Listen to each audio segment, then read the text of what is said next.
Each other এবং one another, এই দুইটার অর্থ কি? দুইটার অর্থই সেম, একে অপরকে। তাহলে দুইটার মধ্যে পার্থক্য কি? যেমন যদি বলি উই লাভ ইচ আদার, মানে এটা কি? মানে আমরা একে অপরকে ভালোবাসি। আবার উই লাভ ওয়ান অ্যানাদার বলি, তার মানে এটার মানেও সেম, মানে একে অপরকে ভালোবাসি। তাইলে ইচ আদার ওয়ান অ্যানাদার দুইটার অর্থ তো সেম। তাহলে দুইটার মধ্যে পার্থক্য করবো কীভাবে? যখন মানুষ দুইজন হবে, একে অপরকে ভালোবাসি, মনে করো এখানে মানুষ আছে কয়জন? ইচ আদার মানে মানুষ আছে দুইজন। আর যদি বলি ওয়ান অ্যানাদার, তার মানে মানুষ আছে কয়জন?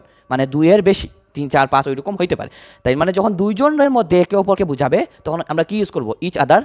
আর যদি দুইয়ের বেশি মানুষের মধ্যে কানেকশন হয় বা একে অপরকে বোঝানোর চেষ্টা করে, তখন আমরা কি ইউজ করবো? ওয়ান অ্যানাদার ইউজ করবো। তাই দেখো দে টু লাভ ইচ আদার হবে নাকি ওয়ান অ্যানাদার হবে? এখানে মানুষ আছে কয়জন? দুইজন আছে। তাই একে অপরকে ভালোবাসে ওইরকম অর্থে কী ব্যবহৃত হবে?